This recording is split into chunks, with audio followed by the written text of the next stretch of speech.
So before we start the look at the Fedora release party, the first thing I want to do is to thank you. This channel has, I have no idea where it's going to end, but it's blown through 20,000 people that are subscribed to the channel now. 2 weeks ago, I was sitting at about 16,400. So that's pretty rapid growth in a very short period of time. And the only people that made that happen was you. And so I just wanted to thank you all for that.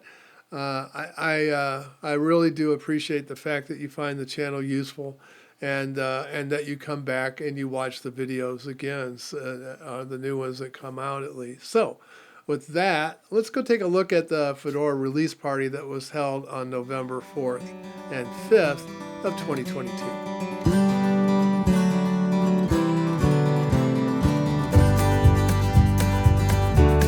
So I want to talk a little bit about the Fedora release day party that was held on November the 4th and 5th. And so the first session that I attended was the Fedora Workstation 37. This was hosted by Alan Day. He's a team member, and he went over some of the features of the new features in Fedora Workstation.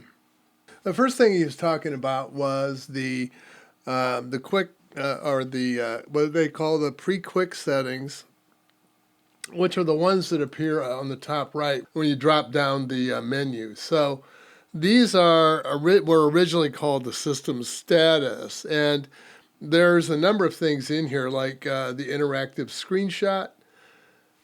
I think I remember showing this on one of the versions of GNOME. So let's just put that up there. Okay. And then we can either do a video here or we can do a screenshot. So your choice. So all you have to do is change it to a video and then record the screen, or you can just take get an image of it. So we'll take an image of it. And so the other things you have here are, you have a way to get to the settings menu, which is here. And then, of course, your power settings over here, your power off, your suspend, and all that. The other thing you have are a number of toggles here. So the first one is I can go and turn off my wired network or turn it back on. But then I can also go in and do my traditional settings, the network settings. And of course, it's going to take me to the settings application so that I can go ahead and do that. But the other ones are what are called, these are called quick toggles. And they allow me to get to items quickly. So I can turn on power saver mode or let it go back to balance. So this would be one of the power settings you have. This would help on laptops in order to help extend the battery. Then I can switch between dark mode and light mode. I also have the nightlight feature. So yeah, you can set to sunrise. You can turn it on or off. But you'll notice that as I toggle it, it actually does toggle it within the settings as well. So yeah, they're planning on adding additional things to this because there may be other toggles that you want to add on to this, and maybe there's some of these you're just not really interested in and you want to hide them. So you look for those changes to be coming sometime, maybe in Fedora Workstation 38. Yeah, so this whole UI is not just a rework of what took place in Fedora Workstation 36. The UI here is completely rewritten from the ground up. So this may seem simple to you, but it wasn't. This represents quite a bit of work, according to Alan, to make all of this work together. And that's probably true. It seems like the interfaces that look to be simple are the ones that actually take the most code to be able to do them. And one of the other features, let's go in here and go over to Nautilus. So Nautilus has a number of things that have been added to it as well. So you'll notice that it now has rounded corners on the display. You'll also see that,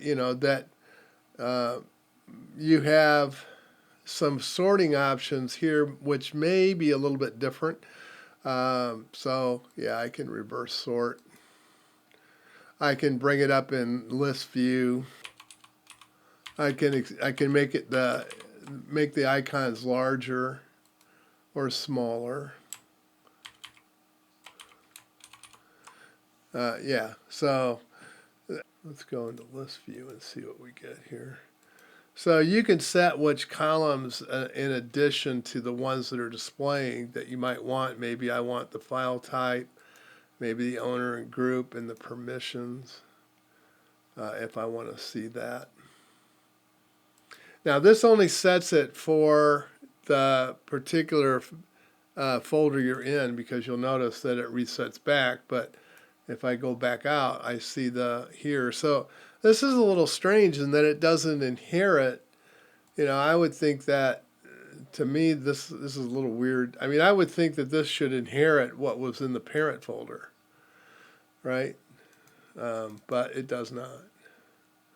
So maybe they'll add that in a future release. But yeah, I mean, the customization is nice. You also have this one-click feature where you can jump back up to the top of the folder if you wish, and then be able to do to look at other things. One of the other things you have in here, let me get out of the Phoronix suite. We'll go over here to Darktable, and let me go into Source. So one of the other items you have here is that I can now have individual files. I can set that up. This was a option that you had before, but it didn't take effect until you relisted it. This now is your default. So, and of course in here you have the modern control. So if I want it to be partially dark, switch back to light mode or stay in dark mode, I can do that. So yeah, and then you can, there's different ways different highlights that you can use for the file as well. And this will stay this way until you modify it again. So yeah, I mean, let me bring that other one. Let me bring this one back up, or maybe that one. Yeah. So yeah, I like my comments highlighted differently than the code.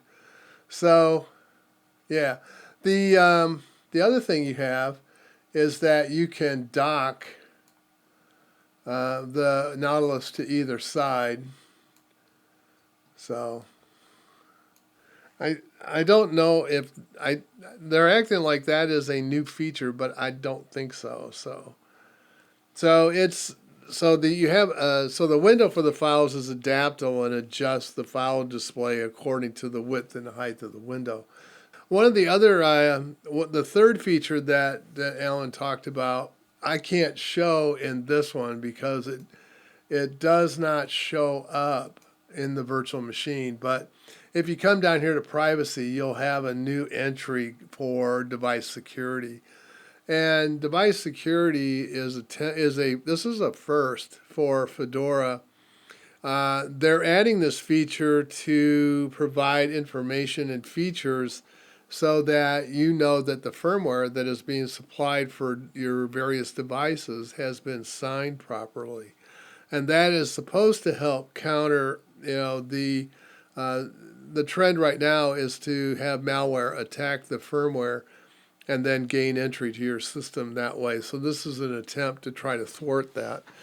So some of these changes address issues with new laptops that are coming out of the factories, which are incorrectly configured according to Fedora. So this is Fedora's way to work across the landscape and improve the security for machines and new devices, while providing support for the latest hardware that the manufacturers are building into their machines.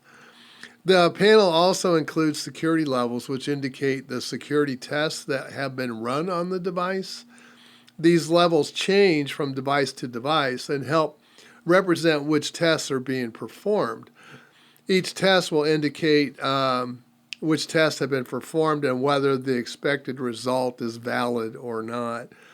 Fedora says that they want, in a future release, they plan to simplify this. Right now, they feel that the security tests are a bit cumbersome and a little confusing to work through.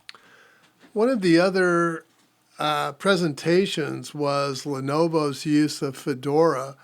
And I think you probably have seen this over the past couple of years, where Lenovo is offering on certain models the ability to include Fedora Workstation or Ubuntu as your standard build when it comes to you, versus having Windows on the box that you then have to destroy and remove or make a dual boot out of it in order to be able to run Linux. So one of the boxes that they have included now is the X1 Carbon 10. Now you'll notice this one is with Linux. So, and then they always have them on the build your PC. So on the default ones like this add to cart, it's going to be Windows. So if I come here to this one, I can then, pick my options or whatever I want. But then I have only two options, one for Fedora 36, soon to be 37, and then Ubuntu 2004. And then I can just choose those and off to the races I go. So that's a really nice way of being able to buy a system. But some of these, let's go up here and look at like the Z13 or Z18. Now these are AMD machines. They also have Intel versions of these as well. But these are, these are, let me see. Currently, I don't see an option. Now, this is coming with Windows, but I don't see an option. See right here. I don't see an option that allows me to do that. This one is coming. Yeah, so let's just talk about this for a second. So the X1 Carbon 10 and the Z13 and Z18 are still a little bit rough, but the updates are coming for those, and they will have them available. I don't know when. He didn't give a date. But the ones that are marked for the Linux options on the X1 Carbon 10 are online in the US and available, as you just saw. Also, the P14 Gen 3 and the P16 AMD, both of these, P14 AMD Gen 3 and P16 AMD Gen 3, are ready to enter testing, but they're awaiting the delivery of Fedora 37 to be able to do that. There's also a P1 Gen 5 and a P16 Gen 1 that they're considering possible integration of Linux for those. And again, those are waiting Fedora 37 because those have the device support that those machines need. So Lenovo does offer a no OS option in Europe, but not in the US, unfortunately. I wish we did have that option, but he said there are now about 45 plus machines that are certified for use with Fedora. So that's pretty cool. Some of these are using the MIPI camera or MIPI camera in order to be able to display a visual image of you during a teleconference. Those aren't quite supported yet, and they're working that. They hope to have that complete sometime at the end of 2023 as an interim solution using Pipewire, and then they have planned a longer-term solution for 2024, somewhere along that line, that will use the lib camera solution. Right now, you can use the MIPI camera, but it requires a workaround using the V412 loopback option, but that requires Ubuntu's kernel 5.15. And Lenovo, of course, does not recommend you using that option, even though it is a possibility. Also, there is the, let's see if I can find this one, the X13, and there is a ARM version of that, which is using the new Snapdragon chipset. We'll see if we can find, there it is. This one is being considered. It currently is Windows only. The problem with this one is the majority of the hardware. So the majority of the hardware is ready for Linux. However, there's a few pieces that are not currently working. And this has some pretty new hardware on it, particularly with the Bluetooth and Wi-Fi support in this machine. So this is the fastest Snapdragon that is currently available. It's a 3 gigahertz CPU.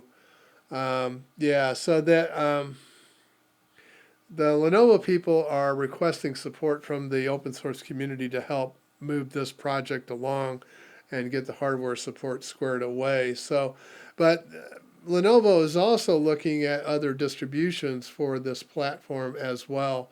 And the reason for that is a lot of the SBC wizards that come and do the Linux ports for these work in other distributions other than Fedora or Ubuntu. So they're looking to expand this project out to other distributions to help support the machine. So one of the other things that Mark talked about is that if you do come to the site and you're shopping for a machine, and you notice that there isn't a Linux option for it, there's this feedback option right here that you can use. There's also as a survey that comes out if you were to purchase one of these machines. He said it comes out usually the same day as the purchase, sometimes one day later. If you indicate on there that, I think if I bring this up, there's a place to fill in some additional information here. Lenovo uses this to determine what other models to bring Linux support to do those, and it's based, of course, on demand. So the more demand people have for having Linux native on these machines, the more likely that Lenovo will have that available for you with the hardware support taken care of. So right now, I know many of us struggle somewhat with laptops and Linux distributions trying to get all the hardware working, particularly with new laptops. It usually takes, in the case of like this ARM machine, most of if you look at some of the small board, the system on a chip, some of those, when they start bringing out the hardware, usually you'll expect to see about 90% hardware support in about 6 to 8 months, with full hardware support coming, if it ever does, usually coming about a year later. So it takes quite a bit of time for those people that are working on this to be able to get full hardware support. And of course, as soon as a new model comes out, it's start over again, because it's not the same as what it was on the previous release. So if you use that feedback form, then Lenovo can help shape and tailor where they want to apply their efforts to bring additional Linux support to their laptops. So also there, he talked a little bit about these rumors that are going around that Lenovo is thinking of dropping the Linux program. Those are not true. He said that Lenovo is very happy with what's going on right now with people purchasing the Linux machines. They're not planning to take it away. They hope that they can expand it, in fact, and they're looking to us to help direct their effort. Other things that were covered in the talk was David Duncan gave an update on Fedora Cloud Edition, which is an edition that is used specifically for building out cloud environments. Now, that probably doesn't have a direct interest to us on the home side of things, but if you are using cloud at work or even in your own personal work, they are moving from the image factory to Kiwi in order to make the tools easier to use to build out these cloud environments. They're also transitioning to Mesh. Mesh allows them to deploy what you've built. So you have Kiwi to build the cloud infrastructure, the cloud build that would then be ready to deploy, and Mesh is used to actually deploy that into whatever cloud you're going to move it to. the reason why David Duncan said that he liked that solution so much with the Mash was that it had plugins that allowed them to add support for additional cloud infrastructure providers such as Google, Amazon, Azure, even IBM's cloud. So it allows them to use the same tooling but be able to offer it on a wider base of cloud providers. So, and then Stuart Smith gave an update on Amazon Linux, and of course that's the Linux that Amazon uses as an option for deploying on their cloud.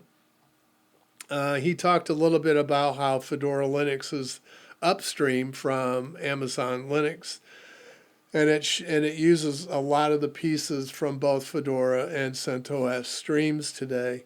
But he said it does not include every package from Fedora, of course, but there are some challenges that Amazon Linux has, in that Amazon wants to support their version of Linux for 5 years, whereas Fedora, of course, only supports their images for 13 months. So they have to pull, and as a result of that, they have packages that are coming from Fedora 34 all the way up now to Fedora 37. So he talked about some of the problems that the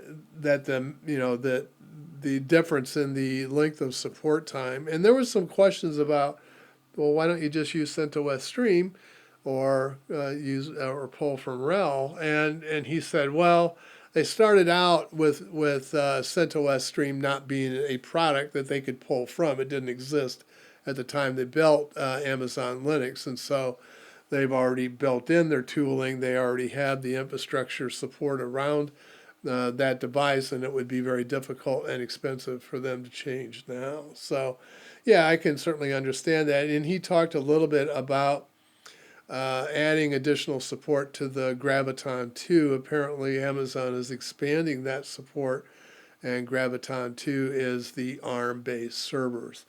So that, I mean, at one time, I think Amazon was using that kind of as an experiment to see how well it would compete against the others. And with the newer chips from that are being offered in the Graviton, which I think are 256 core machines, they have a lot more interest, of course, in those today than they did previously with I think they were 80 core before on the previous generation. So yeah, that's a lot of core. That is a lot of cores. Plus, I think some of the servers from Gigabyte now offer they can ship with the A10 graphics support from NVIDIA, and I think they offer it with up to two. I don't know if there's 2 additional slots in that machine. So, but they're not currently populated with a PCIe bus. So, I don't know if Gigabyte has future plans to build that out. But I suppose they would look at that once demand came to said, hey, we need this additional A10 support. But he talked a little bit about that as well. So it was kind of an interesting. Set of topics. There was others that had to do with some of the infrastructure and some of the build-out infrastructure that Fedora uses in order to bring in all these packages and coalesce them into a distribution. But it wasn't of interest to me, but I'm sure other people will cover that.